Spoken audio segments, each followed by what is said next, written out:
go ahead. But I think, again, we'll find value in reading the entirety of Daniel chapter 3. Starting in verse 1, Nebuchadnezzar the king made an image of gold, whose height was 60 cubits, and its width was 6 cubits. And he set it up in the plain of Durabits. He set it up, in the plain of Dura, in the province of Babylon.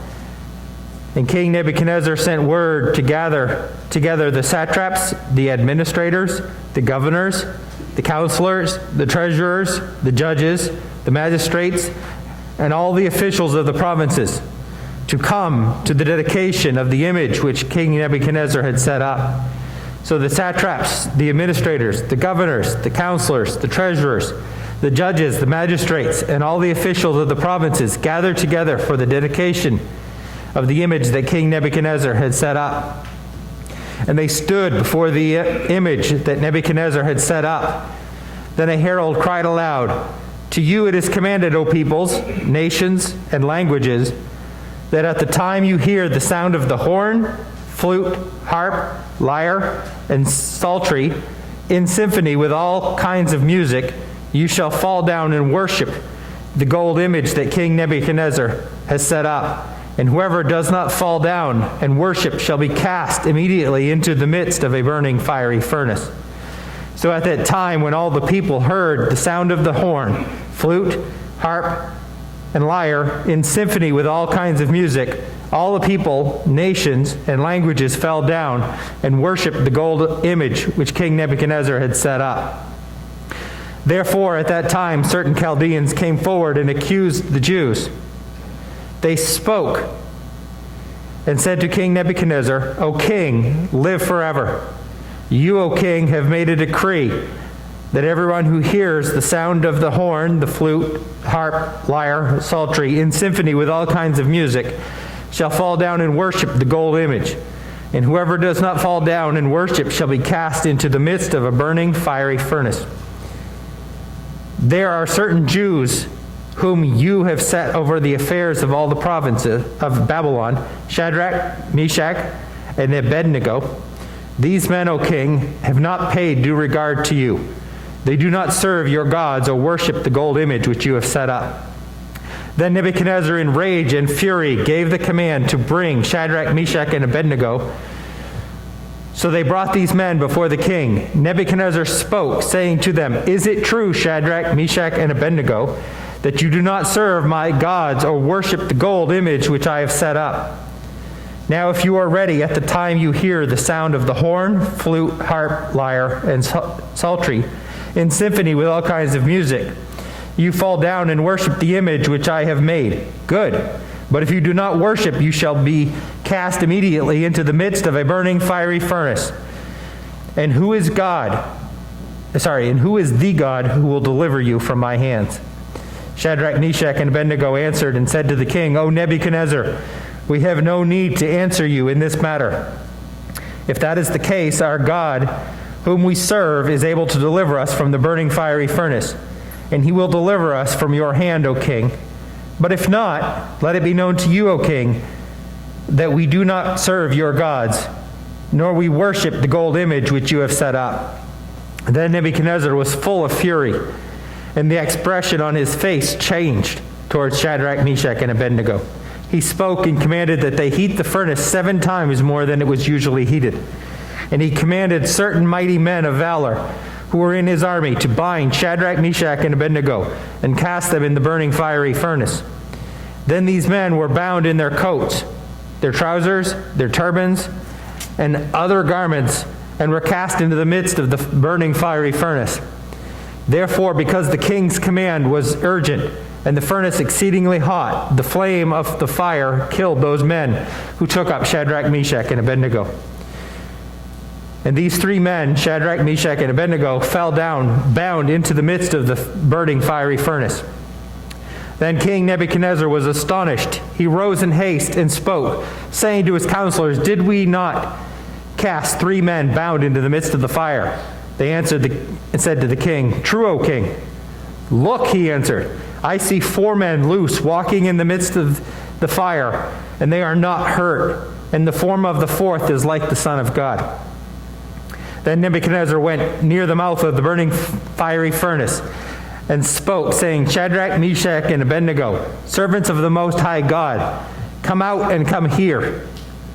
Then Shadrach, Meshach, and Abednego came and from the midst of the fire, and the satraps, administrators, governors, and the king's counselors gathered together. And when they saw these men on whose bodies the fire had no power, not the hair of their head was not singed, nor were their garments affected, and the smell of fire was not on them. Nebuchadnezzar spoke, saying, Blessed be the God of Shadrach, Meshach, and Abednego, who sent his angel and delivered his servants who trusted in him. And they have frustrated the king's word and yielded their bodies that they should not serve nor worship any god except their own God. Therefore I will make a decree that any people, nation, or language who speaks anything amiss against the God of Shadrach, Meshach, and Abednego shall be cut in pieces, and their houses shall be an ash heap, because there is no other God who can deliver like this. Then the king promoted Shadrach, Meshach, and Abednego in the province of Babylon. You may be seated. Where we left off last week, Daniel had to stand up and give an account for the dream that Nebuchadnezzar had. Again, not knowing the dream itself, but having to not only give the dream, but interpret the dream. And at the end of that, we see verse 46 of chapter 2, Then Nebuchadnezzar fell on his face prostrate before Daniel and commanded that they should present an offering of incense to him.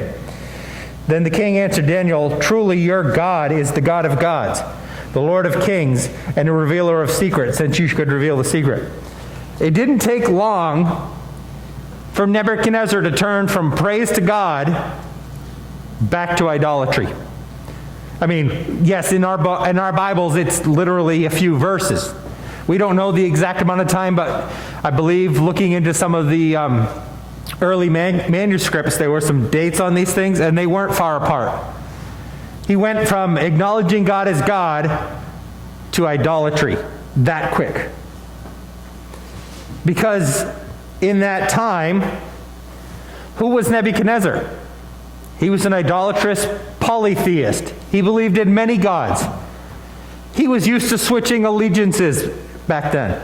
He did the same thing here. He switched allegiance from God, who had made himself absolutely clear, to now idolatry. And he made this statue. It talks here about this statue being set up. In this chapter, it mentions it 7 times. Now, there's some debate over what the statue actually was of. There are those that think it was of one of the Babylonian gods. There are many, though, and I believe, that this was a statue of himself. A 90-foot statue, mind you.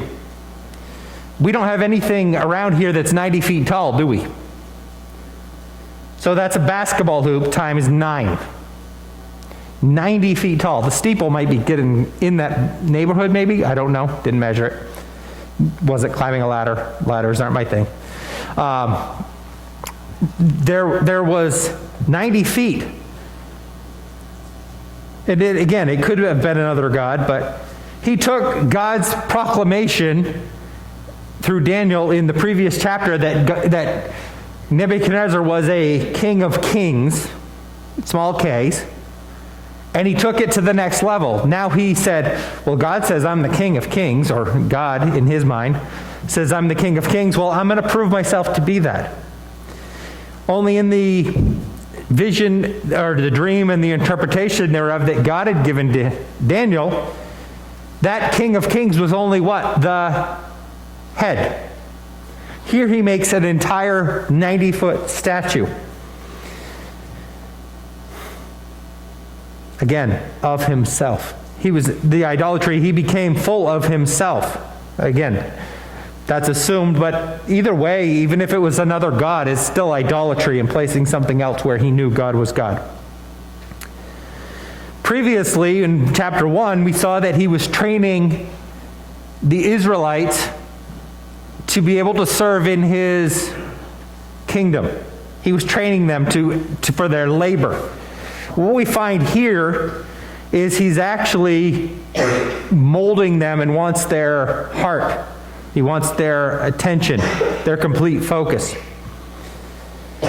Not only theirs, but everybody's. He wants that for himself. They were there to come to the dedication, but more than that, it was worship. Worship the image that was to acknowledge that Nebuchadnezzar was God. Nebuchadnezzar had the power to tell people what to do. And obviously, for the most part, many of them did that. All of them besides 3. You see, Nebuchadnezzar was trying to change God's prophecy. Had he understood the prophecy? Yes. He was trying to change that and say, I'm not just going to be a temporary ruler. I'm going to be permanent. I am going to be the greatest. Now, Nebuchadnezzar was a man, right? But he was trying to be permanent. The pressure that would have been on these young men would have been immense. Can you imagine? Not only we would use the term today, what? Peer pressure? There was peer pressure. From all of the others. I mean, this was not this chapter, I have to say, as I was reading through it again this morning, it could say the same thing and use a lot less words, couldn't it? How many times does it repeat itself with all the number of instruments and all the number of people that were at the thing? Could it just say instruments and we get the idea? But every single time it mentions the instruments, with the exception of one, it mentions all of them. And it does it 3 times. It also, look at the group of people that was here. The satraps, the administrators, the governors, the counselors, the treasurers, the judges, the magistrates, and all the officials. That's 8. That's 8 groups of people that were all there. The pressure on those 3 men would have been immense. Honestly, if it was just 8 versus 3, the pressure on us would be immense, wouldn't it? If there was just 1 from each of that group of people, and then 3, it would be immense. But this is probably looking at hundreds, if not thousands of people. All the important people were there. It's almost a who's who of Babylon at that point, isn't it? For some reason, Daniel was assigned elsewhere. Daniel was not there. But it was also at a specific time. Right? Everybody was to do this at a specific time. It wasn't just, over the course of 3 or 4 days, everybody come and bow down to this image. It was a specific time. If it wasn't a specific time, and it was over a course of days, wouldn't it be easy to say I did it at another time?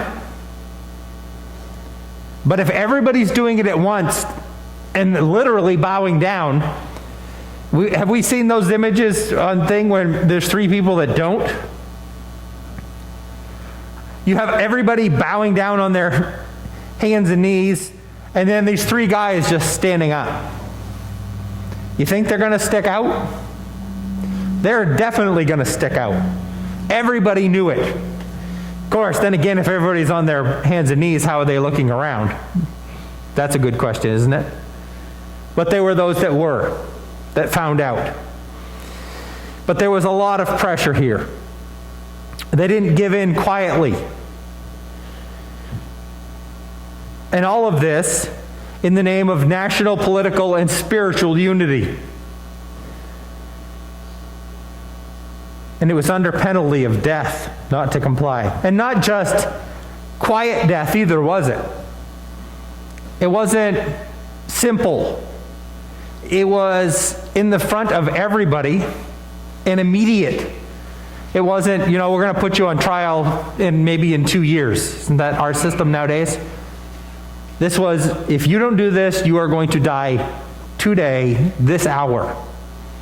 It's going to happen. Again, some people can quietly give in, others are more public. The fact is, neither are right. We all face idolatry in our lives. We've discussed this before. Idolatry is placing anything in the place of God. Can it become a good, can there be a good thing that becomes an idol? Yeah.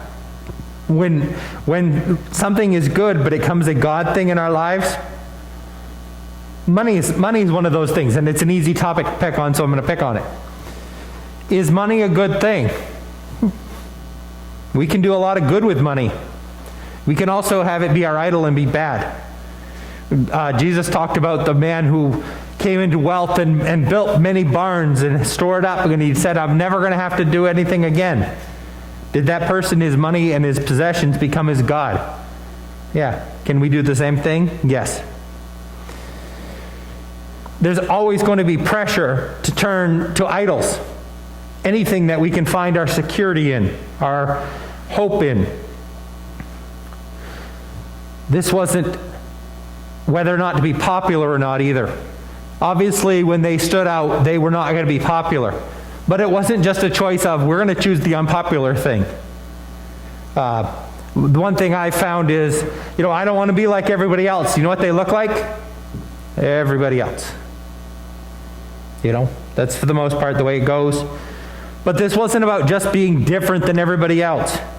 This was over who to worship. This was about God. Read with me, if you will. We're going to read 16 to 18.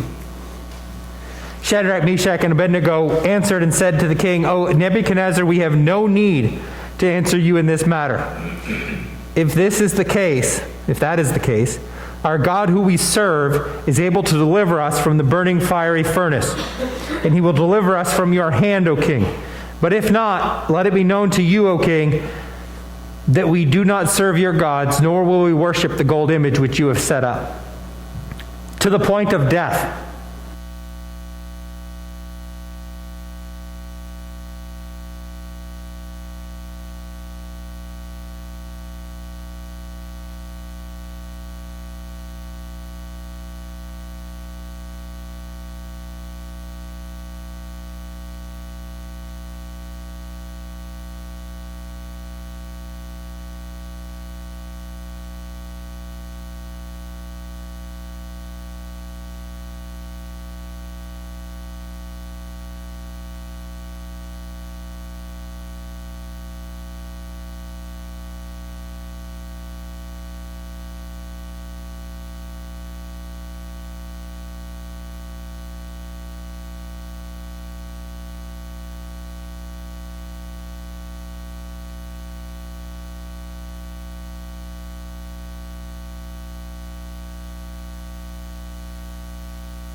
Somebody want to tell me out there where I stopped so I can go back and start over? I can go right back to the beginning.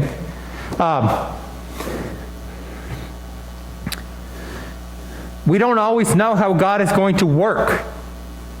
I'm sure Israel prayed for most of that 400 years that God would deliver them. And guess what? God did not. But yet, they trusted that God was going to deliver them one way or the other. They were confident that even if they were to die that day, God was still going to deliver them. Does God always work this way? No. Does God always work the way I want him to work? No. Does God always work? Yes. Yes, he does. We can be confident that he will work. I'm going to go back a little bit for a second, back to verse 8. And it says, therefore at a certain time the Chaldeans came forward and accused the Jews. Chaldeans, I'm going to go back to what we used as a reference for that when we mentioned it in chapter 2. Chaldeans is kind of a generic term for Babylonian, right? It's a group of people. But more than likely what he's meaning here in this section is the priests. The priests. They were out to get him. They were likely co-workers with Shadrach, Meshach, and Abednego. They were likely threatened by Shadrach, Meshach, and Abednego, probably rivals. Because, again, who were Shadrach, Meshach, and Abednego? Based on chapter 1. They were the 10 times smarter than everybody in the land. You think they had some competition? You think they had some people that were jealous? Of course they did. And in verse 8, it actually says, and accused the Jews. I think some translations actually use, they were malicious. You know what that word means? To devour or eat. You ever had somebody that wants to just stick their teeth into you? And they're not happy until they get their pound of flesh? I think that's what these guys were. Their scheme. Notice their scheme, O king. O king, live forever. What do you start with? They're buttering him up. They're appealing to his good side. Then they remind him of the command, and they literally quote the command again, right? Right down to the instruments, all of them. And then they remind him, I love this part. Verse 12, there are certain Jews whom you have set over the affairs. How do you suppose that would have gone had they started with that? Hey, king, those guys you brought over here, it's your fault. How do you suppose that would have gone? I think there would have been more stoking of the fire, if you will, wouldn't there have been? We would have known how they got the fire 7 times hotter because those guys would have been in there. But they started, and this was a good scheme. Frankly, who did this scheme probably come from? Satan. They didn't probably come up with this on their own. It was probably a way of Satan working through the situation. Don't know that, but I think it's safe to assume that. They remind him of the command that they brought. And then again, as it mentions 7 times that Nebuchadnezzar had set up this idol. Who? Nebuchadnezzar. Going back to chapter 2, verse 21, Daniel thanks God that he changes the times and the seasons. He removes kings and raises up kings. He gives wisdom to the wise. So there's a contrast here even between the 2 chapters, that Daniel says God does these things, and 7 times it now says Nebuchadnezzar did this. Nebuchadnezzar did this. Who's ultimately in control? Daniel's correct in saying that it is God who does these things. God is in control. Now he's not only setting this up, he's asking for the worship that rightfully belongs to God. He's trying to take God's role, very unsuccessfully, I might add. He's trying to take God's role. Honestly, did these guys back Nebuchadnezzar into a corner with his argument? With their argument against him, excuse me. Did he back him up? Or, sorry, did they back him into a corner? Of course he did. They did. I'm going to get it right one of these times. Everything had been going according to his plan. Now these 3 troublemakers had gotten in the way. He was very less than impressed. Verse 13, then Nebuchadnezzar in a rage and fury. Rage and fury. Those are good words, right? He was less than impressed. It actually, some translations combine them together and say furious rage. It talks about a violent anger. Any of us ever felt that? Violent anger? Either from ourselves or from other people? They were being godly. You know, we have the quote up here that we're living godly in an ungodly world. Their godly behavior was not impressing him. He was not impressed at all. And he became violent. You see, they had to have these convictions figured out ahead of time. Do you suppose they sat down that day and said, what are we going to do? I don't think they could wait that long. You know, oftentimes in the moment we give in. We have to have our convictions figured out far ahead of time. it could be too late if we wait. They were not going to give what was rightfully God's to anyone else. And again, as Nebuchadnezzar speaks to them, he lists that whole group of instruments again, just for fun. But then notice the question in verse 15. And who is the God who will deliver you from my hands? Who is the God? To which I am, being the sarcastic guy I am, I like to picture that they looked at him and said, well, I'm glad you asked. I'm glad you asked who that God is, because he's going to show you. And that's in essence the content of verses 16 to 18, right? He's going to show you. Whether we live or whether we die, he's going to show you. And we're going to honor him. See, they already knew the answer, that God would deliver him. Keep in mind, he had not done so all the time for them, had he? Had he done so for Judah? Would they be in captivity in Babylon right that minute had he delivered Judah when Judah was under attack?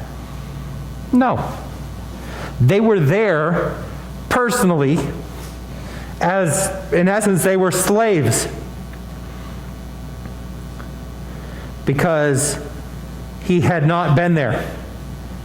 But he hadn't been there due to sin. They had known what disobedience had brought and didn't want any part of it. They saw what God did to disobedience. God judged it, and they were the result of that, or they had effects. I was studying again this morning and came across this, and I think it was Ray Pritchard posted this quote by Billy Graham. And he said, right is always right, even if nobody is right. And wrong is always wrong, even if everyone is wrong. God does not change the moral law to suit our behavior. The timing of it was impeccable. I was right in this section going over my notes, and I was like, that's perfect. Right is always right. Wrong is always wrong. It didn't matter that Shadrach, Meshach, and Abednego had seen wrong. It didn't matter that everybody else around them was wrong. They were going to do what was right. And that's what they did. The irony here is that Nebuchadnezzar had called everyone here, all those 8 groups of people that we mentioned earlier. Now everyone will hear. You think everybody heard verses 16 to 18? Now, they didn't have PA systems back then. They didn't have batteries that ran out so people in another room can't hear you. But you suppose everybody got a general idea how that spread through the crowd? Our God is going to deliver us. Who created the mission field? Nebuchadnezzar did, actually. I mean, all in all, going back to Daniel, God created it, but he used Nebuchadnezzar to create a mission field.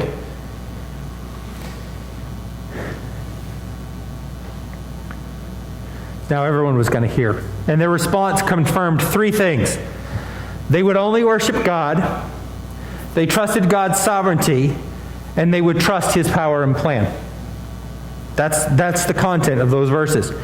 They were not going to bow down to anybody else. They knew God was in control, and they put themselves and their lives in his hands. There was no need for an answer, was there? And I love the fact that they said, "O king, we have no need to answer you in this matter." They'd already answered it by not doing it. They were not willing to bow down on the outside and stand up on the inside. You ever have kids do that? We ever do that? I'm going to wash these dishes, but I'm not washing them on the inside. I'm only doing it on the outside. And you know what? The dishes get done. Okay? But in the end, they weren't going to sit there and just bow and say, I'm going to do what you want me to do, but I'm not doing it on the inside. This was about worship. And again, I'm going to go back to the statement I made in chapter 1. This was about holiness. This was, give me holiness or give me death. And they chose, I'm going to obey God, and you're going to take my life. I'm okay with that. They knew God was able and that he would deliver them. But even in death, wouldn't that be a delivery? He says here, and he would deliver us from your hand. If they were dead, going back to the ultimate win-win situation that Piper was talking about, would they be under Nebuchadnezzar's control anymore? No. They would be delivered. They knew that. Now, did they also know that God had the power to deliver them that day? Yeah.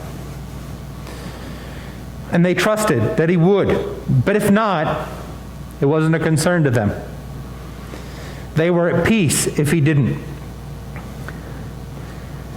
They didn't know that he would deliver them from that furnace.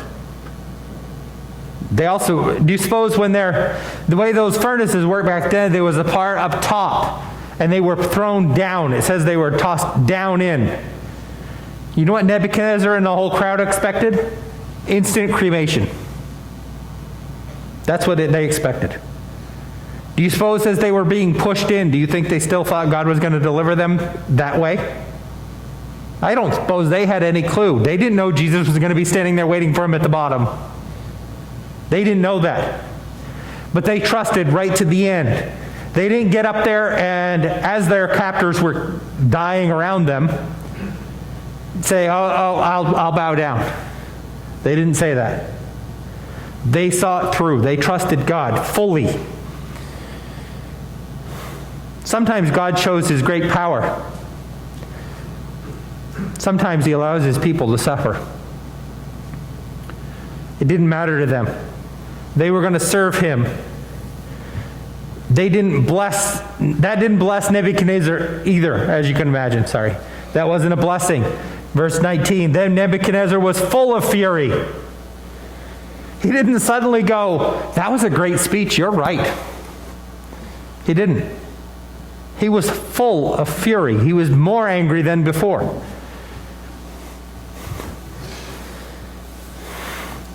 And the expression on his face changed. Obviously he didn't have a mask on, because we know that, right? And his expression on his face changed. He spoke and commanded that they heat the furnace 7 times more than usual. Basically what he's saying is, you heat that fire as hot as it possibly could be. As hot. And again, there are those that would say, well, that fire wasn't all that hot. Well, that means that Nebuchadnezzar's best soldiers died in a fire that wasn't all that hot. Because it continues and says, and he commanded certain mighty men of valor who were in his army to bind them and cast them into the burning fiery furnace. Then those men were bound in their coats and their trousers, their turbans, and their other garments were cast in the midst of the fire. Therefore, because the king's command was urgent, the furnace exceedingly hot, the flame of fire killed those men who took up Shadrach, Meshach, and Abednego. So for those that want to argue that, it wasn't that big of a fire, it wasn't that bad, then how did those guys die? It was a big fire. It was real. There was nothing fake about it. In Nebuchadnezzar's mind, this was a battle of the gods. My God is going to be bigger than your God. We've talked about that before. That was the way things worked in the Old Testament. That's why when David and Goliath's story was in there, Goliath was sent out because in the end of a battle, it was just, our God is bigger than your God. So why send thousands of people into a battle when we can send one? So in Nebuchadnezzar's mind here, our God's, my God, small g, is bigger than your God, big G. His best men died. This was a battle of the gods until the real God showed up. Then the battle was over, wasn't it? I was reading through a book this week and it was talking about Revelation, and it talks about the fact that all the nations are gathered together in the future to fight against God. And then guess what? God shows up. It's not much of a battle at that point, is it? This battle was over, if we want to even call it a battle at that point. They didn't die, and Jesus showed up again. Verse 24, then Nebuchadnezzar was astonished, and he rose in haste and spoke, saying to his counselors, Did we not cast 3 men bound into the midst of the fire? They answered and said to the king, True, O king. Look, he answered, I see 4 men loose, walking in the midst of the fire, and they are not hurt. The form of the 4th was like the Son of God. Notice the only thing that burned in the fire was the Babylonian things used to bind them. Not even their garments smelled, it says later. And I love sitting around a campfire. You know what I tend to do? I have a special hoodie that I wear just around campfires because you can't get the smell out of it for a long time afterward, can you? These guys were in the hottest fire that they could possibly make, and not one hint of smell of that fire was on them. The only thing that burned up were the cords that they were bound with. He didn't keep them out of the fire or keep them from the fire. He met them in the fire and brought them out of the fire. Again, sometimes God shows up and keeps us out of everything. Could God have done that here? Yes. Could God have delivered them from the fire? Yes.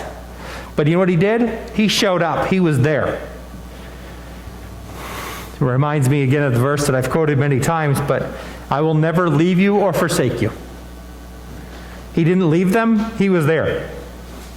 And even Nebuchadnezzar knew that it was him, wasn't it? It says here, in the form, the 4th is like the Son of God. Even later he calls him an angel, and in my translation it capitalizes angel, which obviously he didn't do.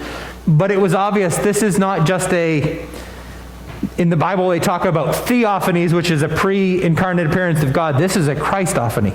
This is Christ showing up. Christ was there. The same Jesus that was born on Christmas, that died on Easter, or what we celebrate. Christ was there with them. What a testimony to the crowd that was around. Think about all the hundreds, possibly thousands of people that saw this, that had just bowed down to a worthless piece of gold. What did they see? Priceless Christology. They saw Christ in all of his splendor, sitting in a furnace, standing, walking around. Nebuchadnezzar had an encounter with God. Had he had one before? Yes. You know what it is? It isn't just an encounter with God that changes people. Okay, doesn't encounter God does change us a bit, but an encounter with God wasn't enough to save that man. It wasn't enough to get him to turn from idolatry. It was his actual belief and trust in God. And so he had another encounter, and he declares that they should not worship, verse 29, 28, any God except their own God. Therefore I make a decree that any people, nation, or language which speaks anything amiss against the God of Shadrach, Meshach, and Abednego. You know what he's missing there? You know what he doesn't say? That there is no other God. He's just telling them that they can't speak bad of him. I would hope not, after he did what he did. But you know what he didn't do at that point? He still didn't believe. He didn't believe in one true God. He still believed in everything else. But he proclaimed the supremacy of God. And he even promoted them. Then the king promoted Shadrach, Meshach, and Abednego in the province of Babylon. He promoted Daniel, Shadrach, Meshach, and Abednego at the end of chapter 2. They were recognized for their ability that God gave them at the end of chapter 1. And now here at the end of chapter 3, he's promoting them again. Why? Would this story have gone completely differently had they gone along to get along? And it's not just going along to get along at this point. They chose to worship and only worship one thing. And that was it. It was God and God alone. It wasn't that they stood on some side issue and held firm. This was all about worship.